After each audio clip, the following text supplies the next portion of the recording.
አንደኛ የእግዚአብሔር ቸርነት። የእግዚአብሔር ቸርነት በሉ። አሁን እኛ ሁላችን ስጋው ደሙን ተቀብለን ንስሐ ገብተን ቤተክርስቲያን ባዘዘችን ስንጸና እነማን ከገቡበት ነው የምንገባው? አቤት ነቢያት ማለት ቀላል መሰሏችሁ እንዴ? ኢሳይያስ ቢሏችሁ ቀላል ነው? በመጋዝ ለእግዚአብሔር የተሰነጠቀ ነው። እኛ ሳንሰነጠቅ ከኢሳይያስ ጋር መቆም አይገርማችሁ? አይገርማችሁም? ለነገሩ እንዴ ዳንኤል ቢሏችሁ በድንጋይ እየተወገረ እኮ ነው። አይገርማችሁም? ከዳንኤል ጋር እኔ ስቆምቼ ይገርማል እኮ በእግዚአብሔር ቸርነት። ኤርምያስ ቢሏችሁ በድንጋይ እየተወገረ እኮ ነው። ዳዊት ቢሏችሁ ዘመኑን ሁሉ በእንባ አልጋውን ሲያጥብ የኖረ ነው።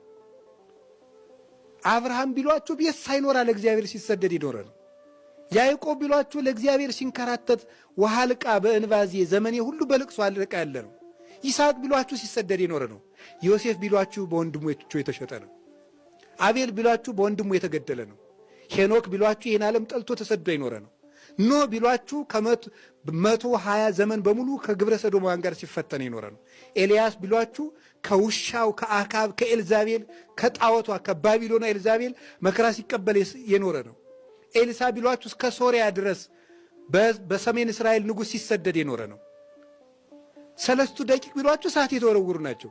ከእነዚህ ጋር ደን ስንቆም አይገርማችሁም? ይሄን እድል እግዚአብሔር ሲሰጠን ግን እድሉ ዛሬ ነው ያለን፣ ነገ የለም።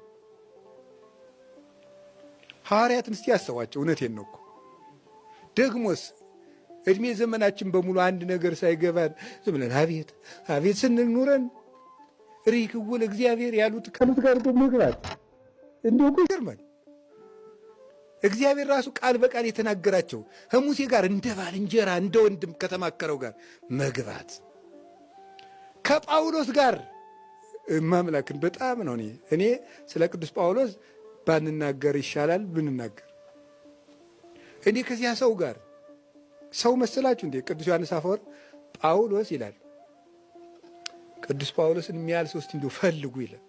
እንዲሁ ፈልጉ እስቲ የለም ካለ በኋላ ምን ይላል መሰላችሁ?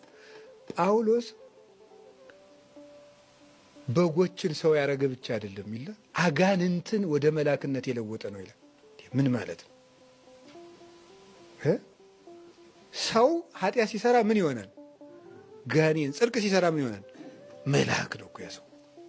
ቅዱስ ጳውሎስ እንደዚህ ያለ ሰው ነው። እስከ ልዋሪቆን እስከ ምድር ዳርቻ እስከ በረዶ አስተምሮ አገር ቢያልቅበት ደግሞ እዚህ በኋላ በረዶ አገርም በኋላ እኮ አገር ሊኖር ይችላል ብሎ የሚያስተምር የሁሉንም ነፍሳት ስም ይዞ ባይምሮ የሚጸልይ እስከ 3ኛው ሰማይ እየተነጠቀ 40ውን አንድ እየተባለ በድንጋይ እየተወገረ 3 ጊዜ ከባህር ተጥሎ የዋለ ያደረ። አሁን ከቅዱስ ጳውሎስ ጋር ደንኛ እንዲው ስንቆም ወይ ጥጋባችን እንዲው ይሄ እድል ነው የተሰጠን። የሚደንቀኝ ይሄ ቸርነቱ ነው።